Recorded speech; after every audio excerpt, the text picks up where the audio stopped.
No mikäs kone tää on?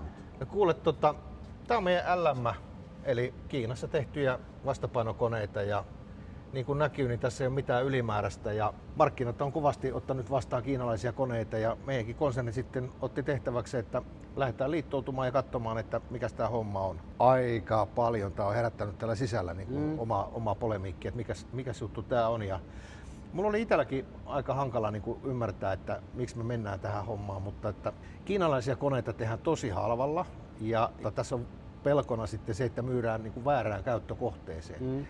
Nämä on ihan toimivia vehkeitä, mutta ei tältä pidä odottaakaan sellaista kestävyyttä ja ergonomiaa ja muita mukavuuksia, mitä sitten meidän Suomessa suunnitelluissa koneissa on. Mutta tiettyyn tehtäviin, joka tekee sen homman, niin miksi ei? Ja mekin halutaan kokeilla, että miltä tämä sitten näyttäytyy tässä meidän markkinassa.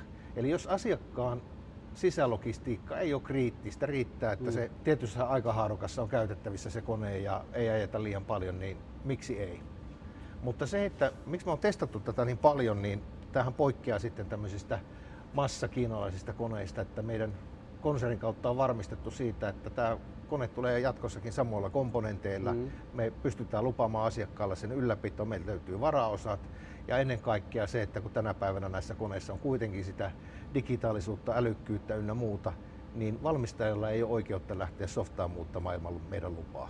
Eli meillä pysyy niin kuin täydellinen grippi koko tähän elinkaareen ja se on niin kuin meille tärkeää, että me pystytään pitämään lupauksistamme kiinni. Tulevaisuus näyttää. Joo, ja jolloin siis pystytään nyt semmoisen asiakkaalle, jolle tämmöinen riittää, niin myöskin turvaamaan ne samat asiat kuin sitten, että jos hän hankkisi sitten vähän pitkäaikaisemman koneen. Kyllä. Joo, ammattimies. Huomaa, että on myyntiä tehnyt. Kyllä se kato. Jokalle sanoi, että puhun jostakin. Etkö olisi ostanut jo tonne? Mitä? Etkö olisi ostanut? Olisin. Niin, nolla puheella. Se on myyntimies.